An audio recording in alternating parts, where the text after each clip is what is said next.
Iran Bharat का बहुत ही करीबी दोस्त। ये वो देश है जिसका साथ ना तो भारत ने कभी छोड़ा और ना ही इसने भारत का। भारत और ईरान के बीच सदियों पुराने रिश्ते रहे हैं। साल 1947 में भारत पाकिस्तान बंटवारे से पहले ईरान और भारत एक ही बॉर्डर साझा करते थे। दोनों देशों के बीच 15 मार्च 1950 में राजनयिक संबंध यानी डिप्लोमेटिक रिलेशंस कायम हुए।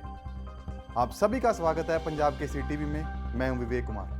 आपके मन में भी यह सवाल होगा कि आज हम भारत और ईरान के संबंधों की बात क्यों कर रहे हैं। आइए इस सवाल के जवाब से भी पर्दा उठाते हैं। दरअसल ईरान के राष्ट्रपति इब्राहिम रईसी 3 दिन के लिए चीन के दौरे पर हैं।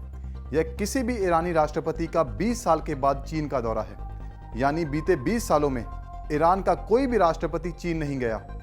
ईरान के राष्ट्रपति की चीन यात्रा ऐसे समय में हो रही है जब दोनों देशों के ही अमेरिका से संबंध बेहद खराब है। अगर अब चीन और ईरान के बीच संबंध मजबूत होते हैं तो आने वाले समय में ये दोनों देश मिलकर अमेरिका और पश्चिमी देशों को कड़ी चुनौती दे सकते हैं। चीन और ईरान का मानना है कि दुनिया में संकट की प्रमुख वजह अन्यायपूर्ण प्रतिबंध है। जानकारों की माने तो चीन और ईरान के एक साथ आने से अमेरिका द्वारा लगाए गए प्रतिबंध बेअसर हो सकते हैं। रईसी की इस यात्रा में उनके नए सेंट्रल बैंक के गवर्नर भी चीन पहुंचे हैं। इनके अलावा इस यात्रा में ईरान सरकार के 6 कैबिनेट सदस्य भी शामिल हैं। पश्चिमी देशों और अमेरिका के प्रतिबंधों और दबाव के बीच ईरान का चीन की तरफ झुकाव भारत ही नहीं बल्कि पूरी दुनिया के लिए बहुत मायने रखता है। साउथ चाइना मॉर्निंग पोस्ट के मुताबिक दोनों देशों के बीच न्यूक्लियर समझौते को लेकर अहम बातचीत हो सकती है। आपको बता दें कि अमेरिका ने परमाणु कार्यक्रमों के लिए ईरान पर प्रतिबंध लगाए हुए हैं और ऐसे समय में ईरान चीन के जरिए कोई नया रास्ता तलाश करने की कोशिश में है, क्योंकि इस समय सिर्फ चीन ही एक ऐसा मुल्क है जो अमेरिका के खिलाफ सख्ती से खड़ा है और चीन ही ईरान की कोई मदद कर सकता है। आइए अब जान लेते हैं कि भारत के लिए ईरान के राष्ट्रपति का चीन दौरा क्यों और कैसे मायने रखता है। एक तरफ चीन और अमेरिका आमने सामने खड़े हैं, वहीं दूसरी तरफ भारत एशिया में शक्ति संतुलन यानी बैलेंस ऑफ पावर बनाए हुए हैं। अमेरिका भारत का करीबी दोस्त है, वहीं ईरान का झुकाव चीन की तरफ ज्यादा दिख रहा है। चीन और भारत के रिश्तों में बीते कुछ समय में थोड़ी दूरियां आती दिखी हैं। ऐसे में ईरान का चीन की तरफ झुकाव भारत के लिए चिंता का विषय है। अगर चीन और ईरान आने वाले समय में अमेरिका के मुकाबले मिलकर कोई गठबंधन बनाते हैं तो पाकिस्तान भी जरूर उस गठबंधन का हिस्सा होगा और वह सभी मिलकर भारत के खिलाफ भी जा सकते हैं। अगर हम भारत का नक्शा ध्यान से देखें तो ईरान, पाकिस्तान, रूस और चीन ने इसे 2 तरफ से घेरा हुआ है। पाकिस्तान और भारत के रिश्तों की स्थिति तो पूरी दुनिया को मालूम है।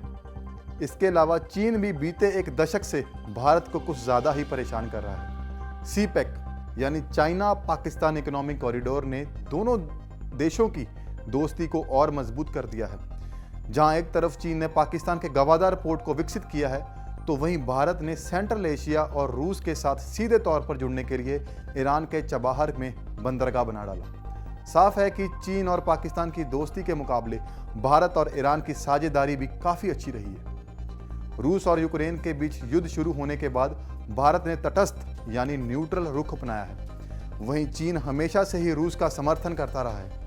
रूस यूक्रेन पर हमले के लिए जिन ड्रोन्स का इस्तेमाल कर रहा था वे ईरान से ही लिए गए थे। ऐसे में रूस यूक्रेन युद्ध के दौरान ईरान चीन के ज्यादा करीब आ गया है। आइए अब अंत में एक नज़र डाल लेते हैं भारत और ईरान के बीच दशकों से चलते आ रहे अब तक के रिश्तों में उतार चढ़ाव पर। भारत और ईरान के रिश्तों में शीत युद्ध यानी कोल्ड वॉर के दौरान कुछ दूरियां रहीं, क्योंकि जहां भारत रूस के करीब था तो ईरान का रुख अमेरिका के लिए नरम था। शीत युद्ध यानी कोल्ड वॉर खत्म होने के बाद दोनों देशों के रिश्ते बेहतर होने शुरू हुए। भारत, रूस और ईरान ने साल 2000 में एक समझौते पर हस्ताक्षर किए, जिसके तहत भारत को मध्य एशिया यानी सेंट्रल एशिया और रूस में व्यापार करने का रास्ता मिल गया। दोनों देशों के बीच बेहतर होते रिश्ते साल 2006 में तब थोड़े खराब हुए जब भारत ने ईरान के खिलाफ इंटरनेशनल एटॉमिक एनर्जी एजेंसी में परमाणु कार्यक्रम पर वोट किया। उस समय भारत ने ईरान से तेल के आयात यानी इंपोर्ट में 40% तक कटौती कर दी थी और पाकिस्तान के रास्ते आने वाली गैस पाइपलाइन प्रोजेक्ट से भी पीछे हट गया। माना जाता है कि भारत ने यह कदम अमेरिका के दबाव में उठाए।